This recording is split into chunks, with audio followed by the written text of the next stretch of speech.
and some judges will stand up. But here's my caution with that. Guy behind me paid $500, $1,000, $2,000 for that seat right back here. And I'm standing. Say I'm a big judge, 6'5", big. That guy's paid $1,000, $1,500, world, and I'm blocking him. So that's a tenuous situation. But the judge has a job to do. He does have a job to do, but listen, the promoter is all about making money, and if I get people pissed off in that front row, they're not coming back. So that's something that you've got to deal with. Another thing with judging, you got to show up with more than one pen, more than one pencil. That seems like a very simple thing to do, but you got to have something to write with and check all your gear. The other thing with judging, you've got to be able to understand what boxing is all about as far as, is the contact, was that a solid punch? In other words, did that land on the surface area in the scoring zone with some pop, with some fire, all right? Or was it this? That's not scoring. I'm touching it. That's not scoring. I'm not stepping down the grip, so I'm just touching it. And if it's out here, that's not scoring. Where's the scoring zone?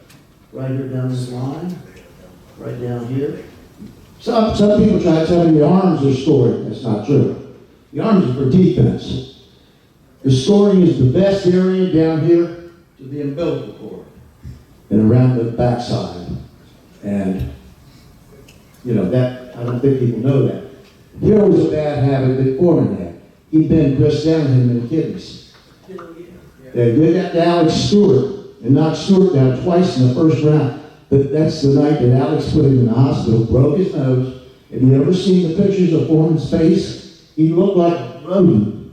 His face was so swollen here, he split his lip all the way through here. Eyes all beat up. He said, I'm going to get a worse beating when I go home and my wife sees me. He ended up winning because, Alex went down twice. Both of those punches were kid hard. I wouldn't want to let George hit me because of that armored suit. Yeah, he had a habit. Like Ali had a bad habit of doing this. And when I went to China with him for 2 years, that first time we had the ring, everybody had to do some sparring with him over there. Because we were 52 years old, he was still good. He had a little trimmer here, but he could get around. And Ali would he'd take Joe, he'd take like 17 times around, hit him in the face. Joe's trying to block, pull him down. Every fight, all 3 fights, 17 times, pulling down. No referee had the courage or to stand up to Ali. You know that. You've seen that. Well, I implore everybody to watch that fight and tell me what you see. There's 3 fights. I know 3 fights. I got all 3 of them. I know 2. He pulled him down and hit him 7. I go to slow motion and count him, punching him in the face 17 times, and no referee had the courage to take a point from Muhammad Ali. How about that? All right. So. You gotta let Chris rebuttal to that. I'm sorry. Do the time. You want to get on to the referee portion, that's okay. What are you trying to do? No. Okay. I got a question. Yes. How much does ring generalship play in judging? Oh, ring generalship is something probably most overlooked in judging. Here's an example of ring generalship. Okay, I strike Chris, scoring blow in the jaw, and he goes down. And he pops right up. Doesn't back off, comes right back in the fire. Is that good ring generalship? Question. Who's in charge? What should he do? Who's implementing their game plan? What should he do? The person who got dropped. He got dropped. So what should she do? I got dropped. I'm going to just walk right back in the fire. Depends on how bad a win. No, that's not good. Good ring generalship is what Ali would do when he got dropped. He runs, he dances, he ties you up. He's not going to engage and get back in that fire. He's stunned. He's stunned. You know that. Anybody that's ever boxed, you know you're stunned. You can't walk back in the fire because every time you do that, you're going to get finished. You gotta add. That's when you get finished, right there. So I'm just trying to show you ring generalship. Give me another example. Alicia, what's ring generalship? So what we're taught now when we're judging, ring generalship is you're the one controlling the fight. You're the one that's making the other person change their tactic. Good. And you're the one that's bringing the fight, bringing it in, switching up here, and you're doing that. So you're controlling the ring and the movement into the ring. And that is what ring generalship is. And what I was taught. And I was taught that by my good friend. Yeah. Yeah, that's part of it. So you're talking about a boxer. A box, that's what, it's Not necessarily. not necessarily, it's What just, happens when you have two counter punches? it's a boring fight. Who's controlling the fight? How's the ring The generated? thing is, what comes to effective punching, That's the aggression, that's the number those one. your biggest ones. Yeah. Okay. Ring generalship comes if everybody's equal. Let's say me and Chris is fighting. We're hitting 15 each other. We're hitting each other hard, 15 times each, and we did equal damage to each other, right? So and we're moving everything. So we go down to they're hitting, but he's hitting all the way back. She's pulling her will on him, even though she's getting hit. I guarantee you, even though it's even, if I'm making him go over here, making him go over here, I'm going to get that round. So styles play a lot. But in it's ring the generalship. last technique that we're looking at when it's an even fight. That's when ring generalship really comes into play. Well, the What last about thing the you look at is, tempo? Like how That's fast part does of it go? that's the part four of things you it. look The at, tempo is. the four things you look at, ring generalship, the third. The fourth is sportsmanship. How do you handle that, okay? So I knock Chris down, I don't go to the neutral corner, I stand here and taunt him. That's a negative. Or I may be threatening him. I didn't show any type of professionalism in that situation. So like they're talking about ring generalship is how we're going to control that guy, like Ali. Amateur professional. Ring generalship Okay. and professionalism, so, and sportsmanship. Ring generalship is very important, especially when you're hurt. If you're hurt, you've got to know how to deal with it.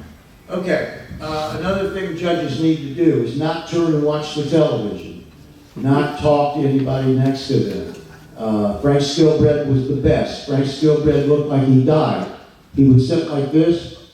He was kind of like the Maharishi up there in the Tibetan mountains. You couldn't get him to blink. You'd look at him, and Frank Skilbred never moved, never motioned, nothing. When he was judging, he was like ice cold. You couldn't tell. And that's a good example of how you would judge a fight. You remember Frank Skilbred? Just I look across the ring sometimes. There I go around. He's like just frozen. Okay. Move on to the referee portion. Move on to the referee portion. Yeah. You said keep you on task. Move on 10 to that. 10. Yeah, I want to make sure we go to the referee portion, so we have enough time. Oh, we got time. We got time? We got time. We got an hour and a half. Yeah, no, we got an hour left now. Yes. Oh, that's all we got. Okay. Yeah, so. All right, let me just look at this real quick. Well, I'm not going to get involved in the deduction of points and how to do that. And the scoring zone, I know that. You don't know how to do it? No. Tell me when it becomes an 8-10 round. Oh, that can vary. It's pretty much on a knockdown, it's going to be an automatic 8-10 round. However, there's a situation where blue knocks down red, and red dominated the fight all the way up and all the way after the knockdown. What do you think of that? In other words, he's the red corner, she's the blue corner. He drops her, but she's dominated the first minute of the round and the following minute and 15 seconds of the round. Okay? So how do you deal with that? What are you going to do? What are y'all technique? What are you going to do? The winning round? We'll do what? How would Just you ask score? a question. How would you Did you score? go to sleep? Pretty much 4 minutes. I just asked a question. Ask you a question. Yeah, but I asked you too. You're here. What do you do? So, go ahead. You're not judging. What do you do? Go ahead. What do you do? Well, you say 1, 2, skip a few, 3, 4, skip some more, but it depends in the flow of the action. Sometimes, like you were saying, you can, still in the knockdown, it can be a 10-9 round. Okay. You're right. That's what you were saying. You're right. Very seldom, yes. Very seldom. Yeah. There's criteria. Yeah, I try to trick you with that. Advanced judges. Yeah. That's basic first. Advanced. Yeah, okay, all right, we are now going to go to the referee session. And I'm going to throw questions at these people, and this is how we're going to do it. Just to see if they're sharp and they know what they're doing, okay? We just get there in the airplane and we are in Paris, France. And it's a main event fight, world title, IBF. Alicia is the referee. Okay, we're away from the fight. What do you do when you first get in country? We're in Paris. Well, the promoters are gonna pick me up, and I'm gonna find the promoter, and they're gonna take me to my room. And then I'm gonna relax the first day, get my mind right. Okay? Second day is usually the weigh-in, the day before the fight. We go to the meeting, the thing, Rules meeting, yeah. and then we go talk to the supervisor, and I sit down with the fighters, right there in the rules meeting, and go over the rules, basically. Well, you go to every room. And, go over the rules, basically, that's going to be into this fight. Say good luck to them all and go back to my room. One more, there's another big thing that happens. We're going to bring out 4 sets of gloves. You're going to get 4 blue and 2 sets blue and 2 sets red. What's your job? The commission can't turn that down. No. Yes. Not when I, The 15th round. oh, okay. When I did it, I was hustling. Good stuff, referee. So I had to take, blue corner picked their primary glove, 1, we marked it. Red corner get their primary, we marked that. I put both sets, meaning 4 gloves, in a bag. I take custody That's how they use it. till 11 o'clock tomorrow night, like on HBO. So they changed that. Yes, Okay. now the supervisor of that whole title, Okay. he handles all of that. Okay. I'm there when they're looking at the gloves, Okay. but I don't touch the gloves at all. Okay. Okay, well, during the rules committee meeting, are you, in other words, let's say it's the NBA title fight. Butch couldn't speak German, so I could speak and read and write German well enough to be able to give him the rules. What do you guys during the rules, like when you just I do? was in Mexico and I didn't speak a lick of English, but we had Spanish, sorry, but we had an interpreter. Okay, And usually, there's times where I've asked Efron, because we worked together, we Right. didn't have an interpreter. Right. And he's translated what I said it to. okay, good. So she was able to do that, because that's important. You gotta be able to understand the language and communicate the language, because now you're gonna be working with 2 guys that both Mexicans, they speak Spanish. So, there's just so many important things. All right, it's the night of the fight, it's an HBO fight. An hour before, you're gonna go in the locker room. What are you gonna do, Chris? You're coming in the locker, I'm George Foreman, what are you gonna do? Well, first of all, before I go to the back of the locker room, I grab the supervisor, whoever the boxing organization is. If it's happening to undisputed title, I'm gonna all pro. Yep. When I go in there, I introduce myself, I figure out who's the fighter and who's the chief second. If there's any music playing, I will have them turn the music off. Correct. The only people I want to speak to is the chief second and the fighter. Correct. Everybody else is just hang on. So I introduce myself, blah, I acknowledge who they are, I give them my rules. And once I get over my rules, I ask them, do you have any questions? Sometimes they do, sometimes they don't. And I go into the same locker room, I tell them, got you. Same thing. You know, and then if any questions, then good luck. I see you out there. Yeah, it's about, we spent about 5 minutes, but we want to turn off the sound, put the boom box away, and eyeball, Roy Jones, I made him sit right here. George Foreman, I had to stand him up about right there. You got to get in their face, and you got to turn out all the flap, all the other crap, and tell everybody to shut up, like Bush Lewis, no shirt Lewis, was back there parking when I did the fight in Atlanta, trying to create havoc. You got to be controlled. That's part of having control. From what she did from the time she got off the airplane, to the press conference on Wednesday, to the physicals that weigh in on Friday, to the fight night on Saturday, you have to be in charge, and they have to know you are in charge. All right, yes, we're getting ready to have a fight.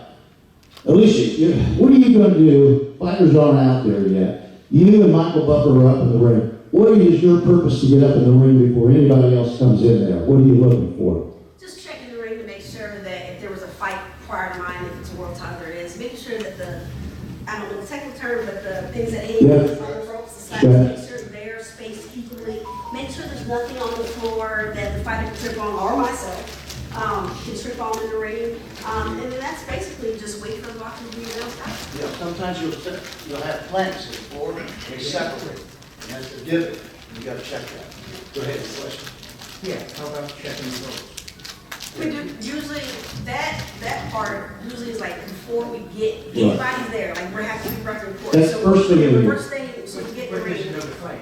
So, And usually, we just pay attention, but we just don't go there and check after every round because they're pretty secure on what they have. But we do make sure that everything is straight because we don't want to have too much of a gap and the fighter gets in that center and then they fall through because there's nothing to hold them. And the ring pads, you wanna make sure the ring pads. Back when I was young, you didn't have this big long pad, like you have now. It was just a turnbuckle pad, this small turnbuckle pad. And, so, go ahead. On each one. back in the day, Oleg Moskiev and Kurt Johnson were fighting. Mm-hmm. Kurt Johnson knocked Oleg Moskiev out of the ring. I caught it. It was on HBO. Very good. Yeah, sometimes you have to do that. Yep. Okay, now, the fights, this is a world title fight, a lot of money on the line. Both A and B fighters are excellent, really good. It's a coin toss as to who may win the fight. Chris, it's a high pressure deal, Madison Square Gardens, Las Vegas. You're the third man in the ring. And these guys are heavyweights, okay? They're big guys. Like this Fury guy's 6'9", and the Klitschko's were 6'8" or 6'7". And here you are, 5'10". So how are you going to deal with this? Same way I do any other fight. Go ahead. They come into the ring, I'm going to check the gloves, make sure the gloves are never tampered with, make sure the mouthpiece, make sure the cup is where it should be. Make sure I can see that belly button. If not, I top my hand, make sure I can feel that hip line. If I can feel the hip line, I know where that legal line is at. And go in the next corner, do the same thing, and sit in the ring, be ready to rock and roll. Here's something. He did all the things I would do. There was something else I would do. Fighters have a tendency, maybe you have a fractured nose for the last 30 days, had a cut up in here or around your eye. They put makeup on. Depends on how dark your skin. You can hide stuff. If I look at a fighter like this, first thing I look at his ear, his nose. I'll have his head. I'll look up. You can see a broken nose. You can tell. So he's dislocated. You want to be aware of something that they're trying to hide that may cause this fight to turn. And that could be a prior cut that hasn't had at least 90 days to heal. And Dr. Filiberto, the plastic surgeon, always said it took 100 days. Actually, 1% a day for 100 days for a cut to completely heal. So that's something I did. Look at that, make sure. And like you said, the midline here, the umbilical, right here, some guys would have a tendency to pull that trunk up because they want to think that that's illegal. That's still a good punch. And I would tell them, it's a little hot. Chris, so right here, that's still good. And by the way, scoring the punch, let's talk about that. Come up here real quick, would you, young man? Please. Yeah, please. Come up here for a second. I want you to do something. You guys don't have belts on, but let's go to your belt line. Let's do this. Let's tuck that in. He throws a punch right in and put it halfway. Cover that line like this. See, come in here. That is a legal punch, even though it's still above the line. Okay? It wasn't all the way above, but it wasn't here, it wasn't down here. That's important for people who are judging, and the fans, and the referee, to see whether that's a low blow or not a low blow. Yeah, because the punch has to be totally below the line. Correct. Consider it illegal. Another thing. Heavyweights will do this. Foreman's really was bad. Big, strong heavyweight, Ernie Shavers. He'll throw a punch here. You know where I'm hitting him? On that joint. On that joint. Why am I hitting him on that joint? As soon as you stop moving. Have you ever seen a fighter do this, trying to get back to the corner?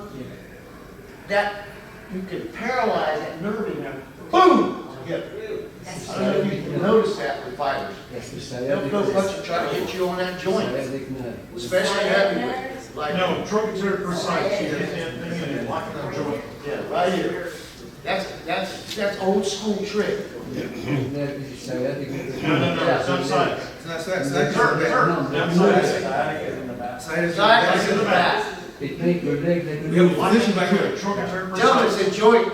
Tell them, you hit that joint. You hit the joint. No, sir. Listen. Sciatica comes out here. Yeah, that's the Comes out here, goes out here.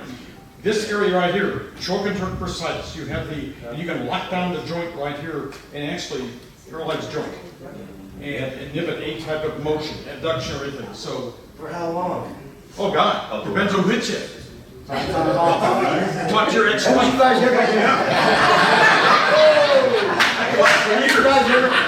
Have you ever been flogged? Have you ever been? You know, when you were a kid, nobody ever hit you, frogged you. You know how you do it, frog a muscle. You never heard of that? Frog. Yeah, happens all the time. Kid was It's nuts. right now. Man, that shit hurts. You can't get it up after that? In the middle of a box, pardon? Like making love, yeah. What? You can't get it up after that? You want to get frogged on the hip? You can't move. All You right. know. Okay, makes sense. Dummy bun. All right, what have we got going on? Too much for my kids. Yeah. Okay, we got 10 minutes, well, 12 minutes after 10. Okay. Okay, we got plenty of time. Okay, We still got. No, we have still got 45 video. minutes now. let's advance to that. You, Chris, take over. You want these two to engage, and you're gonna be the referee, right? A little later. Is that what you're gonna do? A little later, there's a few things I wanna, All right, go ahead. Let's do the video. okay. You got time. Before I do the video, okay, as you know, for boxing has evolved throughout the years. From boxing, not just from boxing for physical contact, even judging, even refereeing, even the medical part. You know, back in the day, when John L. Sullivan was the heavyweight champion of the world, you know, his guard was like this. Now, I ain't seen no few people who would actually win a fight today with that guard. Even with just Joe Walcott movement, the shuffle, James Tunney took it. From the lateral movement from Jimmy Tunney to Sugar Ray Robinson, Muhammad Ali, it evolved from the cross-arm defense with Archie Moore and George Foreman. From the peekaboo defense with Floyd Patterson and Carl Torres and Mike Tyson. Even Felicia with George Benton and you want to claim Pernell Whitaker and Floyd Mayweather. They evolve along with the times, okay? And as referees, we had to evolve as well. Now I want to show a clip of some fights from back in the day. You can see my team is your time, but there's some good fights that were ended. Now in today's standard, it would be considered late, totally late, and some of the knockouts were brutal, some of them were famous. And you will see these were good referees. I'm not throwing shade on these referees because, like I said, they were classically Hall of Famers. But their referee style from yesterday cannot work on today. Okay, hey, you are who you are. Okay. So we'll see quick, real quick. Okay, good. Yeah, let's do it. My bad, man. Wait, just leave it on. Ma'am, could you please put your phone on silent? Thank you. It's here, it's on sound. It's still playing music. I need you to take And nothing can make a crowd come alive more than seeing a brutal knockout. But there are very few things that can make an audience more upset than seeing a man's health at risk because of a referee who can't recognize when a fighter is helplessly taking a beating. In this video, we'll take a look at some egregious performances by a boxing official where it was blatantly obvious to all those watching that the fight was over, but wasn't clear enough for the referee. Rainy Day Boxing brings you 8 of the most ridiculously late stoppages in boxing history.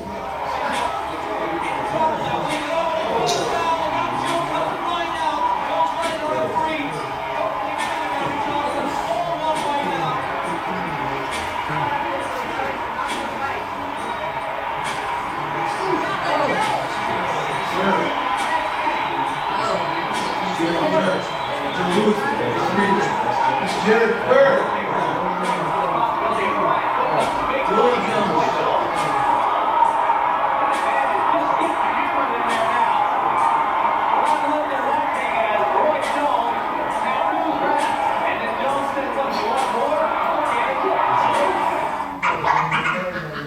I'm not going to back up, I'm not going to run.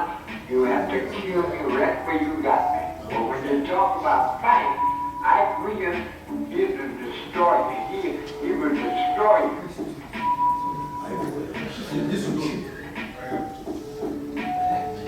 Legendary champion Mike Williams was one of the best lightweights in history, and his rough-edged opponent, Bo Jack, 2-fight win streak, Ike put his title on the line. It was a battle of the relentless brawler, Jack, against the sharpshooting Williams. There wasn't a moment's rest, with both fighters trading continuous blows until the 6th round, when Ike unloaded a murderous barrage of punches.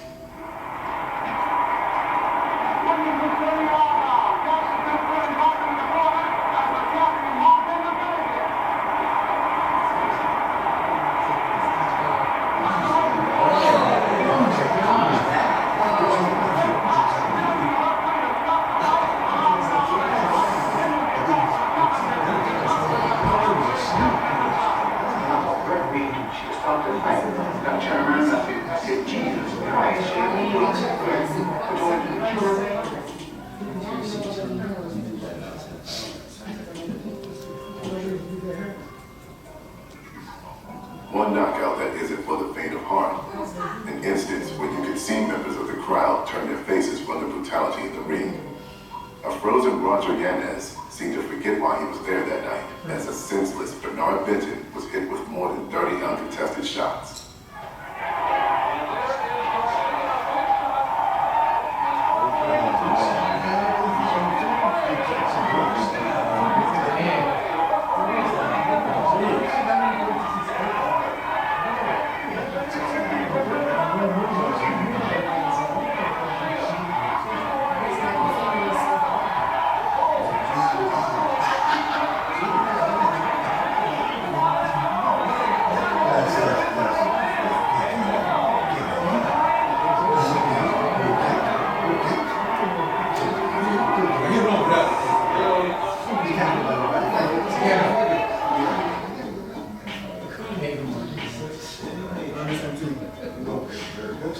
Sweden Johansson versus American Nation, 2 undefeated heavyweight hopefuls fighting for a chance at the title.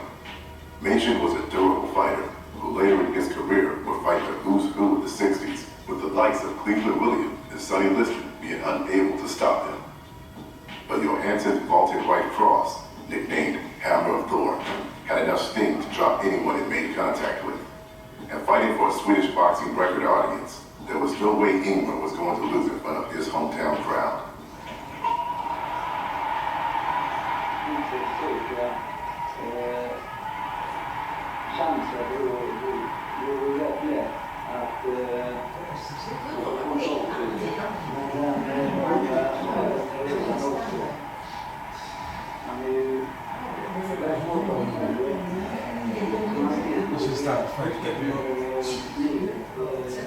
Yeah. We don't have to go through the whole thing. We gotta go. Keep playing. Okay. Let's do it. You can skip. You gotta wait 3 seconds.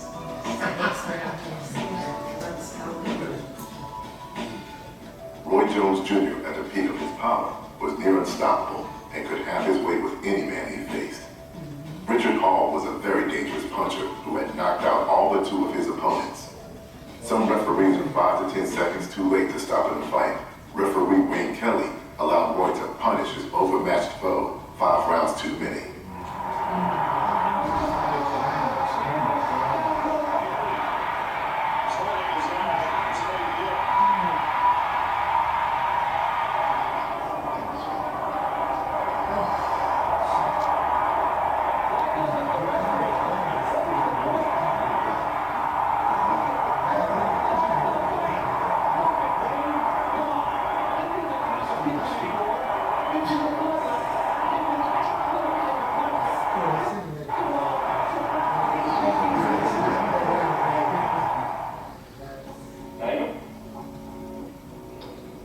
Respectfully, I believe this movie changed my life. I'm really gonna hurt people. You know, and I just appreciate you for allowing me that opportunity. I really do. That's good, man. No joke.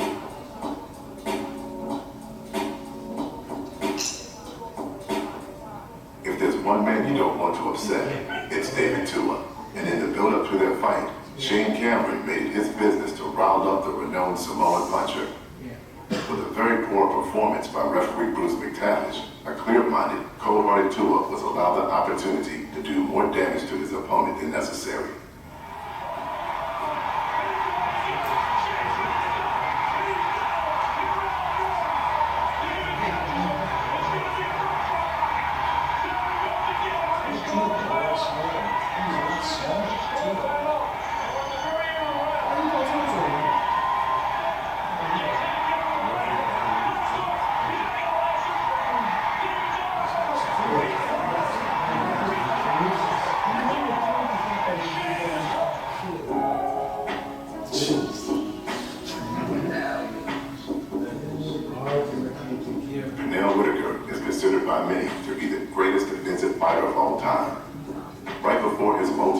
$200 fight with Oscar De La Hoya, he took a big risk taking on the unknown Diabetes Cortado. Whitaker quickly found out he was in for a difficult night, as the well-schooled Cuban floored Pinell twice and frustrated him throughout the fight. Going into the 11th round, it wasn't clear who the judges would award the decision. Whitaker's corner urged him to go for the knockout, and in times where drastic action is needed, like all of the greats do, Sweet Pea pulled it off.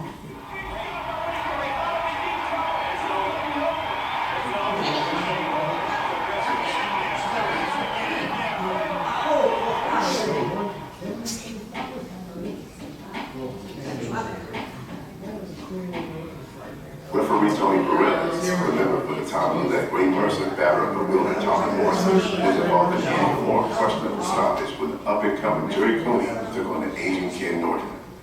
Cooney was the hottest prospect at the time and was on his way to a title shot. Although Norton had been easily knocked out Schaefer's 2 years earlier, he still believed he had enough to take on the untested youngster. It would take Jerry Cooney only 54 seconds to send Norton into retirement.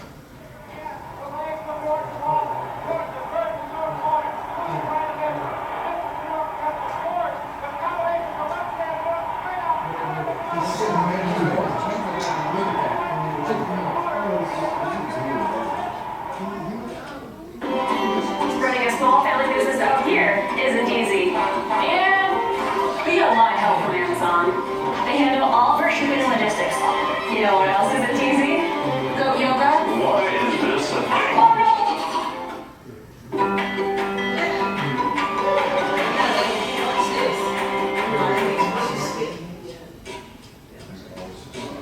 I remember this one right here. Yeah, there was no Before his turn. record days, Ruby Goldstein was a top lightweight contender in the 1920s and was a very respected referee in the 50s. One of his most notable nights as a referee was when he allowed Ingemar Johansson to knock down Floyd Patterson 7 times before stopping the fight. When welterweight legend Emil Griffith attempted to regain his title from Benny Perret, Goldstein was given the job to officiate the fight. Perret was known to play possum when on the ropes and come back firing. In the 6th round, he scored a heavy knockdown, with Griffith appearing to be severely hurt. Taking his reputation into account, Goldstein gave Perret the benefit of the doubt when he was in trouble, which led to a fatal outcome.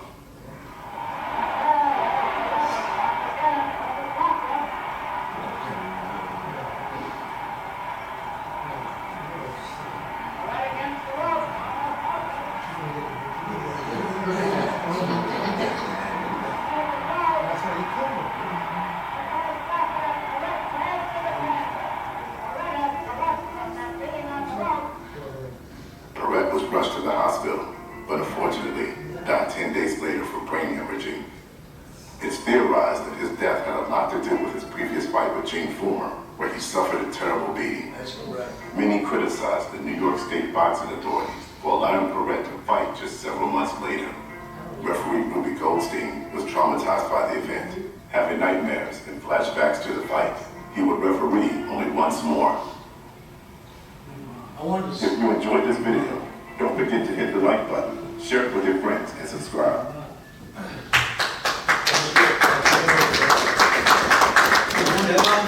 Comment on that they did elucidate that 90 days prior, Ben and Ken Perret had taken another serious beating. He should not have been allowed medically, doc, to go to that fight.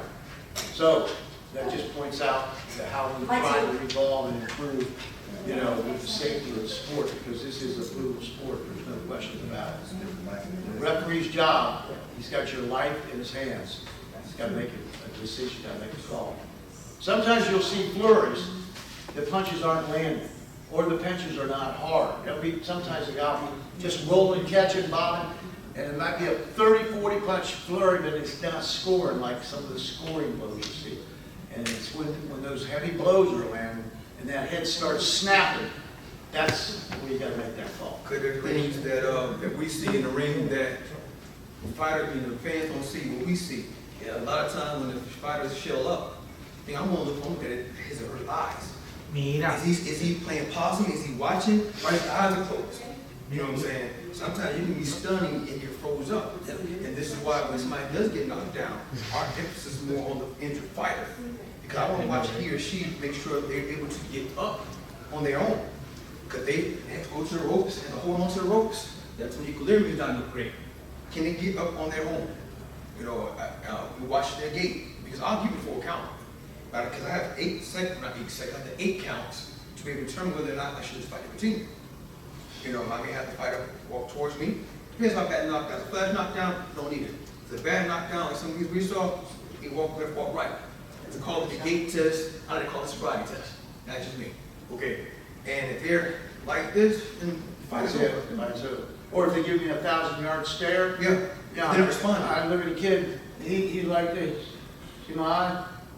You want to continue. It's hurt. Yeah. Can't defend himself. What I want to see is he's like, yeah, I'm ready. Let's do it. Now. That's what I don't want to see. I don't want to see you. Lights on, nobody home. Because when we're in the locker room, we assume that the fighters in the locker room at 100% the best shape of their life. So when we communicate and we give the instructions, I'm not just giving him or her the instructions. I want to see how they respond to me. Because I want that same response in the locker room. I want to see them in the ring. So then when there's a hard fight, I get to see their health sort of deteriorate. Okay, once I see the health deteriorate, now I say, okay, he's taking too much punishment. How is he responding? Yep. What Chris means by health deteriorating is in the beginning. Come here, you two, real quick. Yeah, no problem. Chris, get into a defensive stance, right? Like, hold it like this. Punch it. Don't let no punches through, right? So this is what's happening. He's blocking all those punches. This is round 1. Ding! All right, the bell stops. Now let's say we're round 4, and I want you to let those punches come in, all right? So you see what he's saying is in the beginning, his health was good. Not him too hard, but let some go. Let some punches go. See, you see how he's not blocking those punches? Because the strength is not there, guard. There you go. Thank you. The strength's not there anymore. That's what he's talking about, the health of the fighter. So you guys have a clear understanding is that in the beginning, he was blocking every punch. Right. As the fight starts going, those punches that he was blocking are starting to break through, and his hands are coming down. And that's what he's talking about when he says deterioration of the fighter. Thank you, guys. I want to add something to that. Stay right here. See, he's really good with his jab. Are you left-handed? That's good. Okay. So I noticed that he's left-handed, right? In the first 2 or 3 or 4 rounds, he's got that jab up here. He's pop, pop, pop, pop, up, down, working. Now, all of a sudden, working a little bit, then we'll go to round 5, and then that jab is down here. The jab's here, and it's not sharp. So demonstrate that for me. The first time, you're good at it. Pop that jab, that's it. See where it is, up top? Okay. Okay, now, he's tired. It's round 5. Now, watch that jab. See, not much on it, is it? See, that guy's picking it off. So that's what Chris is talking about, deterioration. Or he's winded. You can see a guy's winded. He's breathing through his mouth. You can hear him. So he's deteriorating. There's all little subtle things that Those small things that we have to look out for. I want to say something. Go ahead. The chief seconds in the dressing room. Like you said, you want to test a fighter and see the way they are. Referees have different styles. Okay. And I'm putting this in for instance. In the dressing room in world title fights, I've been in many of them. I always ask the referee, as he gives his commands, I ask him something. Let me see you count to 10. Because some referees say 1, 2, It's on their time. 3. Some say 1, 2, 3, 4. Out the door. I always ask them in the dressing room, let me see you count to 10. I didn't ask that. So you get their time down. No, everybody, he got his own No, style. I understand what you're saying. I understand. Let me address it for a second. I practiced at home on my own. Listen. 1, 2, 3, 4, 5, 6. You put a clock on that, I'll guarantee you I'll be plus or minus a quarter on that. You hear what I did? 1,000, 2. But it's I see people go 1, 2, 3. It's a 10 count. Not 10 seconds.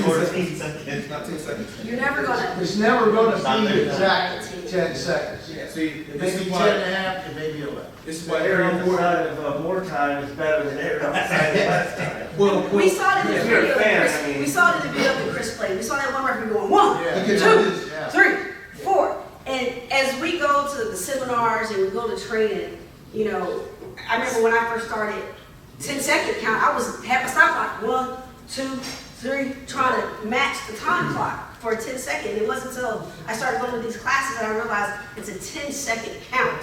It's not 10 seconds. It's not saying, it's 10 count. It's a 10 count, and it's my count.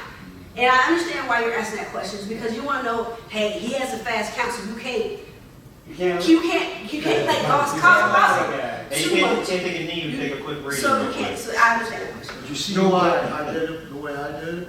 Because I practiced that with the clock stop at home, this interview, and that's a timing situation. You gotta have rhythm. Just like a fighter has rhythm, gotta have rhythm to do it. It's But gotta the be rhythm- consistent. But the rhythm also, because as referees, we noticed, we never start at count 1. It's always at 3 or 4. Yeah, we Because pick it up as normally, normal referee. our alternate referee all the time, keeper, he or she, they're using this. Yeah. So I'm using that cadence. Yeah. So go to the corner, I pick up the count, I'm gone. And she goes silent. And she's this following time- me, but I'm still counting. In this era before, they didn't have that They mandatory. didn't have that. And this is why you ask And- questions. Yeah, for count. because everything changes over the Okay, years. fine. I mean, you have to look at the progression of refereeing, period. You know, in the back, beforehand, and Chris will tell you, because he's the one who knows all this stuff more than I do, is that they didn't have refereeing when boxing started, right? Or you had somebody with a hat on, just, Yeah, that could be outside, by the way. You walk outside on the apron with a straw hat and tie. Also, I got a picture of Louis Verpo knocking, Dipsy out of the ring. And Verpo, the referee had a long tie. He had a long tie, not a bow tie. And, so everything's involved. They had straw hats when they went outside. They you know, like, Willard, when he fought Jack Johnson and those guys. The referee had a straw hat, and it's changed. Because It's changed. I didn't change more. I'm sorry, go ahead. Well, I just want to say that the referee got a count going in his head anyway, because it has happened when you've looked for the count, they weren't counted yet. So as soon as that fighter goes down, we've got a count going in our head in case we have to. Not any of you guys. I'm saying it's happening. No. I'm just saying it's happening. It just happened. You got a question? The way Got a question? the way he count, the timing between 2 seconds is measuring with his hand, right? I think I understand. That is important, the way you is counting. That's the way he counts. That's the way everyone has We were taught, because if you get buzzed real bad and your vision's blurred, this ain't gonna do it. You don't know what my count is. because you can't see. You can't see. So we're taught to put in the guy's face or go to his or her level. So I may go 3, 4, 5, and I do it that way. So he or she, even though I've always right. Yeah, he's going one finger at a time. I've seen referees, they say their names, and fight be on their knees, holding their abdominal area. I see this. I'm like, how does he or she know what count? That's for the crowd. You gotta come right.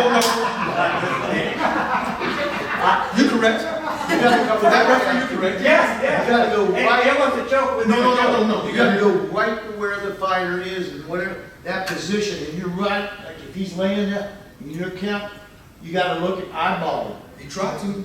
Try. Because if he's like this, I try and get down low so I get my fingers in his face, Right, or her that's face. right.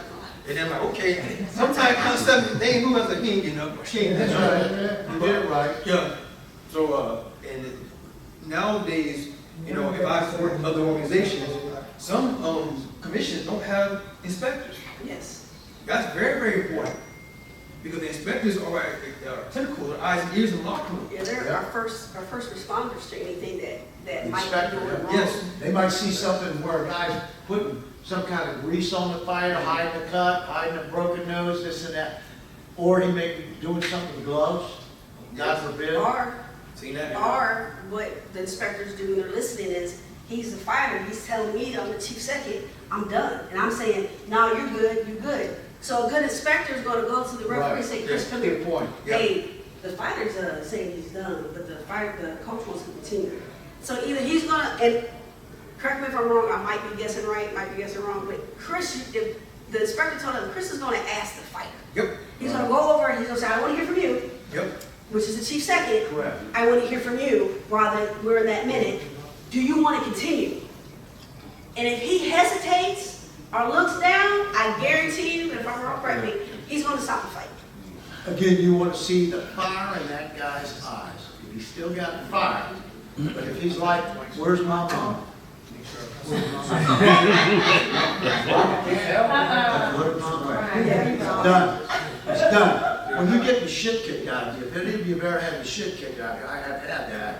Getting beat up, I guarantee you, you wish to God your mother was there to save your ass. That's another day. There's a fight. There's a fight here, like 3 years ago, Eric Harper Jr. He was getting bumped through the What? round. The what? It was Eric, remember 3 years ago at the Hall of Fame, he had Eric Harper Jr. He was getting thumped for 3 rounds, and then it was like maybe. Oh, yeah, yeah. It was maybe 20 seconds after the fight. There's a chance they could have stopped the fight. Foot, right here. He threw Liver. Yeah, he hit him in the kidney or liver. No, liver. And he dropped the other. Kidney's illegal. Huh? Kidney's illegal. Oh, yeah? You can't hit a guy in the kidney. No, the kidney's in the back. He hit that kid with a body shot. Yeah. Liver, right here. Dropped. Chopped him like a bad habit. He was losing that fight, hands down. Losing. I mean, Target told you. Oh, That's about 4 years ago. 4 years ago. 2 years. And Because it was my birthday, January. That's 23. 2 years ago, yeah. Yeah. So that was the last time we had a fight. Great fighters can stop with a liver shot. Delaware was down 6 minutes. Virtually. I can name all the different fights. Get dropped their liver. Great fighters, when you get hit in that liver, breathing in, you'll be down in the fetal position and you won't make a 10 count or a 100 count. You will not make it. There's maybe 20 seconds left. Well, and you won't be able to wipe your ass for about a week. What Because about the solar flex? What is it about this? Like maybe right in the middle? The nerves. no, that's solar plexus here. Yeah. That's solar plexus here. That's a liver. Yeah, That takes the wind, that knocks the wind out of it. And drops the And that is being not paralyzed. Well, you're kind of scared, they're scared, you Yeah, can't like get your breath, right? Yeah. Yeah. What do you say? You know why? Because the last limbs, all the limbs, they are connected to Yeah, the yeah. diaphragm center. The last limbs is free. Yeah, yeah. Once you That's hit a floating rib. that punch, Yep. That's called a floating rib. The liver, right here, that's why you see guys, conventional fight, driving, trying to catch you right in here. That's what they want to try to hurt. And that will take you, solar plexus here, most fighters are, yeah, and a heart punch, right here. You can stop a guy, you can cause his heart to palpitate. Palpitation. You can't catch it, you gotta come, it's about right about there. All right, we're gonna have a demo. We should have trucks. All right. Let me do this real quick. So usually you guys, after we do all the instructions right, we bring them to the center of the ring. And in the center of the ring is where we determine where the belt line is, right? So his trunks are high, as we know, and this is what a lot of the fighters do, is they bring in these trunks and they think this is their line. But this is not their line. So this is his hip bone, don't move. This is his hip bone, right here.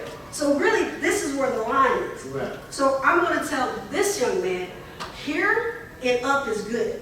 Now he's at regular level, so his right here is good. And this is what we do it in the center of the ring. And this is the reason why I tell the boxers in the back of the room, if I can't see your belly button when you come into the ring, I'm going to have to guess where your hip line is. And you might not like where I put it. So that's what I tell them. And I see them all the time start doing this. When I say it, they start moving their shorts down. So this is scenario number 1. And I'm going, Chris is it. Yep, Chris is it. Okay, so it's not fair because I'm back to the crowd. So Go on that side. So. it's Southpaw Orthodox. I know. Do it this Sorry. way. All right, hold on. Go in the middle. Miss Phyllis, this is for you. you, love. Yep.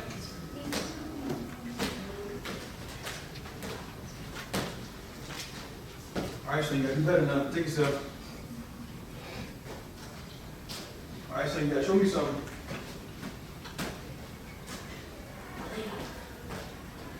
All right. That's it, son, we're done. That's it. No, that is when we have a stoppage, right? And that's what we do. That's what we're looking for. And that's what you hear the referee saying. You guys, the crowd might not be able to hear us say it, but we're talking to that fighter saying, you got to show me something. You need to protect yourself. And if they absolutely do nothing, and the same thing that we tell them in the locker room is, if you get clipped and you're buzzed, because I'm using his word, and you're buzzed, you got to protect yourself. And it might look like, you hear him say, show me something. You got to show me something. And he says, it might look like holding him, getting on your bicycle, or if you have to, take a knee. Okay? And that's what we tell them in the locker room. And when they don't do that, this is the Hey, result. Chris, the very last second, about last 20 seconds. Hey, Guys, guys, listen. listen. He bent over and he had more of a tactic gait. He had an unsteady gait and she was going down. So that tells you right there, that needed attention. Yes, sir. That's from my observation. I appreciate it. I'm my train of thought. Yeah, what Alicia just referred to, taking a knee sometimes. Oh, yeah. Great fighters can do that. I mean, say I got hit in the liver really hard, so I can't hardly get my hands up. So I take a count.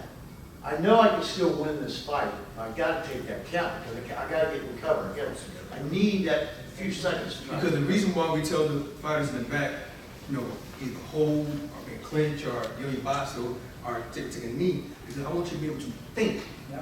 Because you're thinking in there, I know you're still with me. Yeah. If you're just standing there just full like deer in the headlights, I gotta pull you. You be mad at me later, but your mom is very happy. You know what I'm saying? So that's the reason why we tell the fighters that I'm giving you the answer to the test. You have to perform out there when the time comes. All right. Ready? Got a question here. Oh, wait, question, sorry. Question? Yes, I'd like to hear a discussion about the judgment of a referee from a boxer getting knocked down by a punch, or does he slip, does he trip over the foot of his opponent, like a southpaw or a right conventional fighter? How do you make that judgment, and can that be overturned? Okay. I can answer that one. If the punch, it depends on the weight of the punch. Okay. If he or she was pulling back, and he throws a punch, if I pull back, I turn, I trip, it's a trip. Okay. But he happens to catch me, and good shot, I go down, it's a knockdown. That's right. You see what I'm saying? It's the angle of the body. Yes. If he was pulling back and moving this way, that's something different. Because I tried to get away, I couldn't. You see what I'm saying?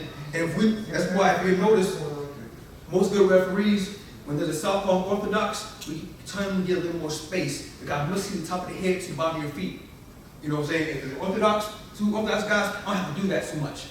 You see what I'm saying? Because when it comes to orthodox and southpaw, I gotta watch out for their lead foot. Because sometimes they accidentally or do it on purpose step on the guy's foot. I'm trying to get the advantage. I understand about the foot placement. I do understand. Is that what he's talking about? Is that what you're asking? 14th round. Yeah. Weapon. Knocked out or knocked down. Cassius Clay. Legitimate knockdown. It's one of the 4 times Ali got knocked down. He was knocked down 4 times. You can make a $1,000 bet on that. Because Wepner leads right here, like that. And Wepner, they were stepping on each other's foot for 14 rounds. He stepped like he's talking about. When he stepped on, then he hit him with a solid punch and hit him right here in the chest. And that's a knockdown. That's a legitimate knockdown. You can't argue it. And I'll tell you why you can't argue it. Because with the southpaw, right, that's going to happen. And Ali had the habit of always laying back, and he got hit hard. Now, I'm a firm believer if Ali focused on step Joma, that punch would not have knocked him down. Because the punch was an arm punch. Go back and watch the film. And everything. Just, referee called it how you called it. What it is, I'll bet you $100,000. Watch. Lose. It's like this, Chris. It's like this. Watch. Boom! Hard. hand to the heart.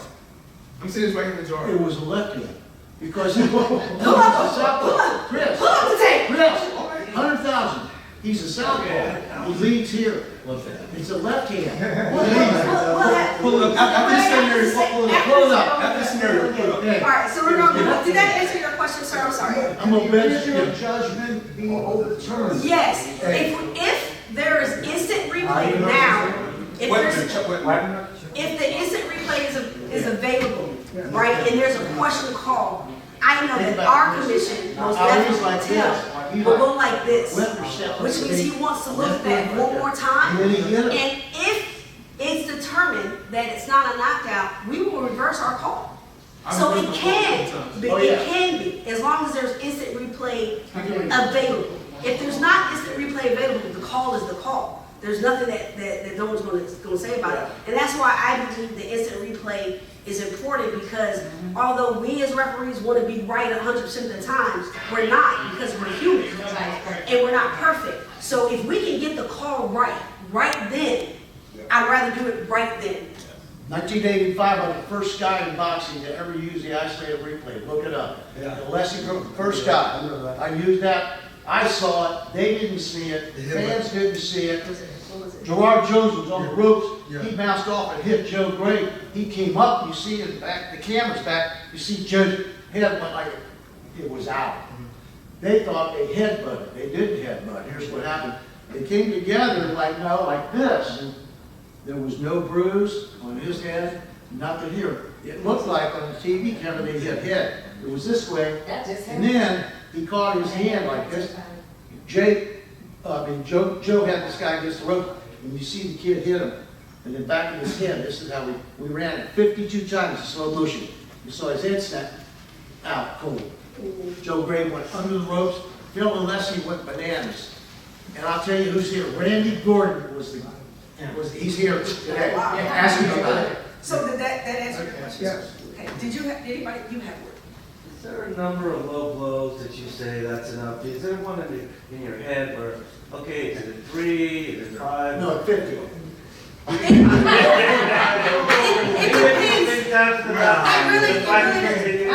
really depends on what it is. Because see, if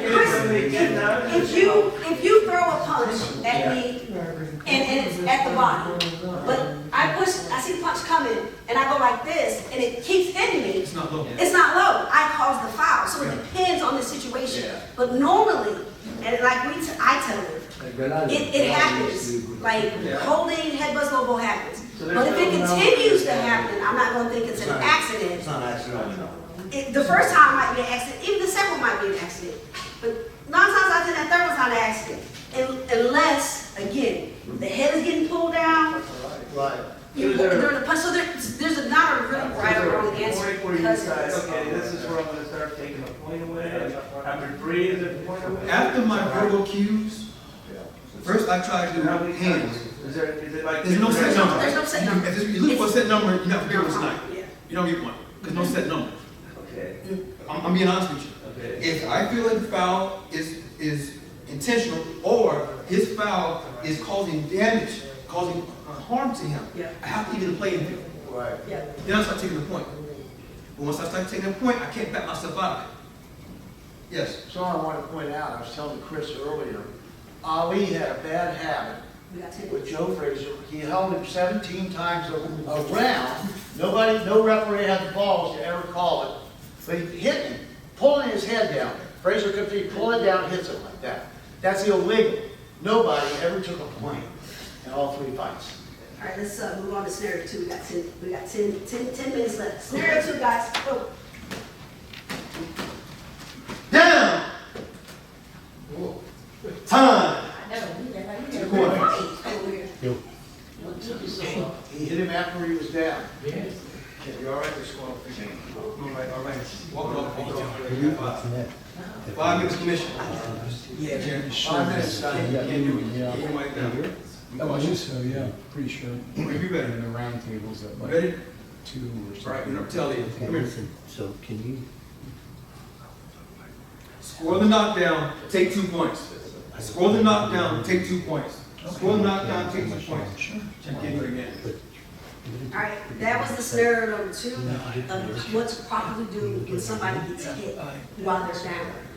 Now, that was an intentional hit while he was down, and that is the reason why he took 2 points. Okay? Now, if he hadn't been down, he was in a scenario of throwing punches, and he took a knee, he was kind of halfway with a punch, and he hit something, I still gotta get you, because you hit him while he's down, but I'm gonna take 1 point.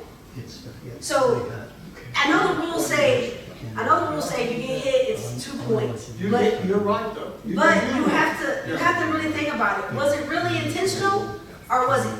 The key word here is, was there hesitation? Right? Then he goes down and he stops. That's hesitation. Bop bop. That's intentional. Right? And you throwing punches, boop boop boop. He goes down. Oh, it's a little late. I still gotta get you, but I'm not gonna get you. Right? And it's the same scenario if you miss while he's down and you swing and you miss. The intent was there. You intended to do it, so I can still get you. Yeah, like I said, all depends. Sometimes you'll see a fighter in the corner, and they're slumping. You see me going down, I'm like, okay, I'm sorry, it's only why he's down. If I see his weight is on his back, I always move as is the ropes kept him up. So I down, so I prevent him from getting hit again. Because my job as a referee, not only to enforce the rules, but also to manage the fight. Because I want these people to decide the end outcome, not me. Correct. Not me. So this is the last scenario because we're running out of time. But one last scenario, Chris is gonna do it. All right, box, guys. Down. 2, 3, 4, 5, 6, 7, 8. Ready to go? Walk me. All right. Box. Stop. So we did that because there's no timeouts in boxing. There was nothing wrong with him, right? But he took a knee. And we're doing that just because if you take a knee, it's a knockdown.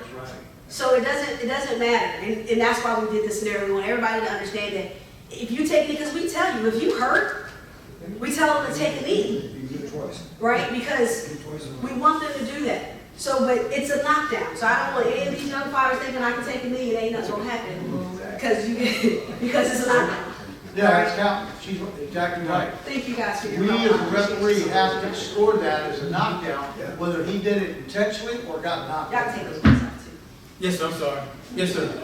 If two boxers are unwilling to engage, Okay. just BSing with each other, and the referee sometimes will say, come on, come on, come on. Yeah. Can he do anything further than tell them to? Yeah.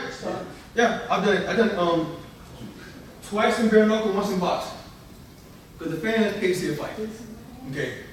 They're there to entertain. I understand they may have strategic ways why they're doing it. I'll say, hey, y'all, come on, let's tighten up. I may call time. Hey, y'all pick up the action. Or I would commission. If they don't perform, and I have done this, finally, we can take part of your purse. I've done it. Ask for a recommendation. Yes. I've done it before. I just walk right up to the front. Let me just tell you what. You got to fight. I'm going to stop this. We're not getting paid.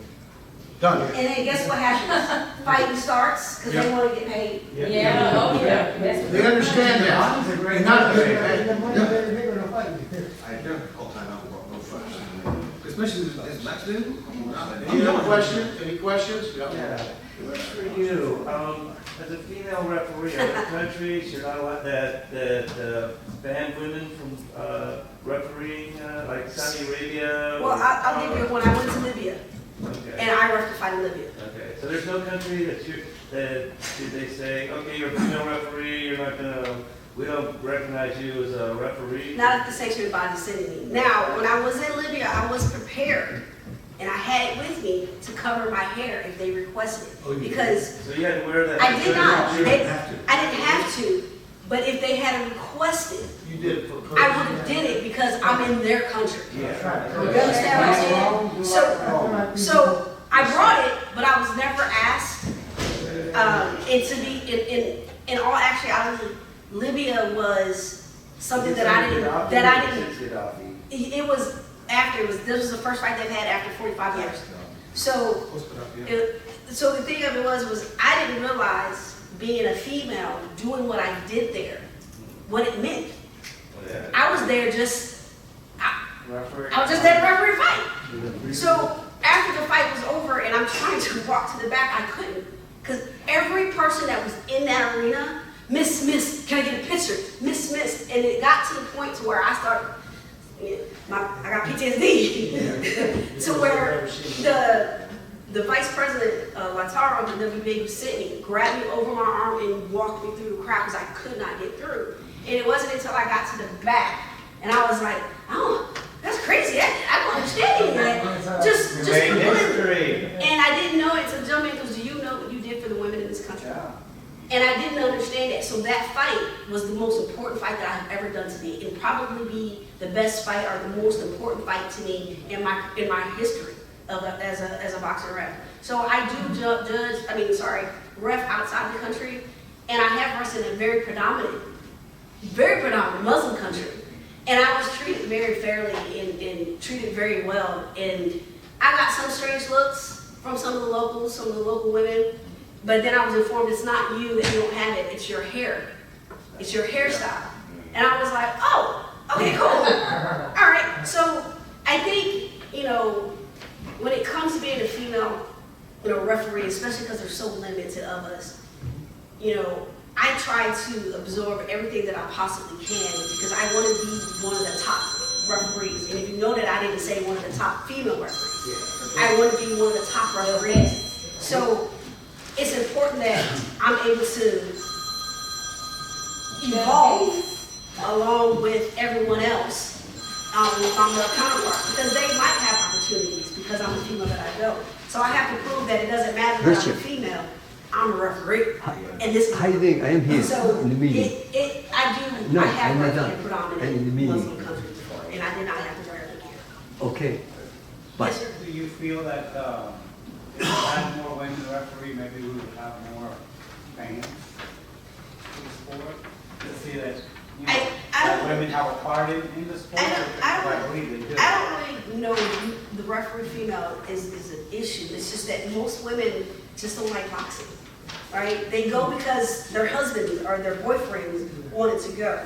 And that is the reason why there's not a lot of female fighters because it's just now, I fought back in 2000. I went professional in 2001, I think. But there wasn't a lot of females. It wasn't like it is today.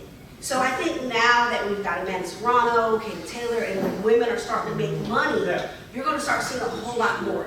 Now, does it help to have a female referee a female fight? It does, because as a fighter, and this is just me speaking, okay, because I've heard it and I've seen it, that male referees, not all of them, but back in the day, would stop a fight quicker they would a male fight. Yeah, baby the female fight. These are girls, we don't need Chris don't care. Chris is like, you don't get that work, right? So I think that's seeing more females and having the opportunity to rep in female fights, it puts us on the map as being able to be one of the top officials. But when we're not afforded that opportunity, when we have these big fights and they go to our male counterparts, sometimes it's kind of like, yeah, some of y'all didn't even want to ref female fights. But the thing of it is like, as long as I do what I'm supposed to do and I bring a positive to the sport, I hope that there's some little girl or some teenage girl that goes, I want to do what she does. And I will tell you that when I saw Sparkle Lee reffing, I said, ooh, I can do that. Because I saw another female. So when I got to meet Sparkle Lee, I cried with her. Just because it was just so exciting, to see her. And I would tell you that when I did go to Libya, I called this man in tears. Because I said to him, I think they made a mistake. I'm not ready for this. I don't think I can do this. I'm literally crying because I was so nervous because I'm in a Muslim country. I'm not for it. And I call him, I'm crying tears, and I'm like, I think they picked the wrong person. I should have never said yes. And he goes, dear, yes they did. You're good. Just act like you're at the crib. It's the same place. Just pretend you're there. I said, okay. Hung up the phone, and when I got there, all that just went away. but I needed to have my mentor tell me that I was where I was supposed to be. So I had my moment and it passed. So it was good. But nervous is her nervousness transferred over to me. I'm at home watching the fight, and I'm trying to talk to her through the fight, through the phone. You know what I'm saying? Like, I'm sure hey, you're on the outside. No, you're on the open side. You're on the open side. Yeah. And I'm sweating. I'm really sweating because I want it bad for her. You know what I'm saying? Because she earned her spot. You know what I'm saying? So, and then when she nailed it, I'm calling, texting everybody. Hey, she on TV. You know. I got done with the fight and calls me, goes, your knockdown was perfect. I was like, down, neutral court. So it was great. But you know, being a female referee and being the only one, I get lonely sometimes. Like for female company so we can talk about the guys, but we can't. Because I'm a girl. Let me allude to something countering what she went through. Well, I had my first time to have to referee 2 women in a boxing match. Pensacola, Florida. Roy Jones is in his first 10 fights. And I got to referee a world title fight between 2 women. One from Los Angeles, California, the other from Washington, D.C. The girl from California is 5'4", weighs 132 pounds, and she's built like a brick mason. Chest ripped like our chest, you know? Just muscle, forearms, everything.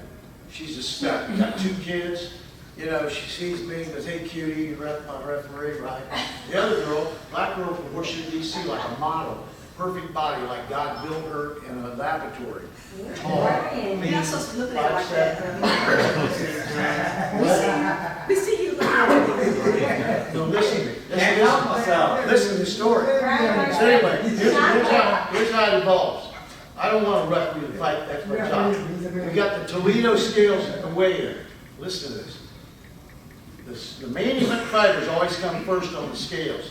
So I got a row of guys here behind 2 females here. I'm down. Colonel Porter said, Brian, nail down and you do the scales. These are the Toledos. So I'm here. The first girl gets on the scales, the girl from California, bricklayer. She gets on the scales, she's 132 on the money. The next girl comes up and she's got a pair of Levi's on that had zippers all over. Remember those? They were metal all over zippers. She's got a Dan skin top. You know what Dan skin is, right? Beautiful girl. She steps up on the scale, she's 2 over. 2 over. There's a time limit on losing that weight. So Colonel Porter looks at her, assuming, and me assuming, that she had underpants on, right? He said, do you mind taking those pants off? She said, no, I don't have a problem. She stepped back off, unzipped her pants, stepped up, and there's nothing but fur burger in my face.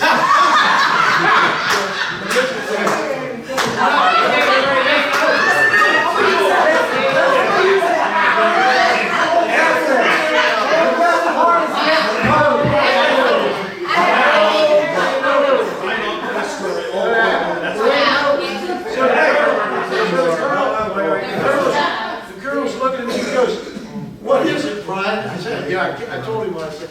I said, I can't see right now, but I'm moving it. She made the weight. This is not over. The story's she makes the weight. She steps back off. Now all the guys are just looking at her ass right behind. She steps back off, puts the pants on, takes about 4 strides over the stage at Pensacola. The stage is about 4 feet high. Okay, the stage. You know what I'm talking about, not a stagecoach. She takes about 3 strides, jumps in the air, spins, does like a pirouette, comes down in a lotus position, seated that high off the deck. I mean, she jumped that high and came down. The next night, the story is not over. In the first round, the girl from California is cracking her really hard. The taller girl's a good boxer. She gets hit hard with body shots. She goes in the corner, and I always check the corners like Chris and like Alicia. So when I go over to the corner, how you doing? I noticed she took some heavy blows. And the coach says, she thinks she's got a broken rib. I said, you tell her she's in a man's sport, you got to suck it up and let's go. That's in the newspaper. That's in the Pensacola paper. So the next day, the rep, she comes out. I got to stop the fight in the second round. She doesn't have just a broken rib, she's got 2 broken ribs. wow. And they put my quote in the newspaper.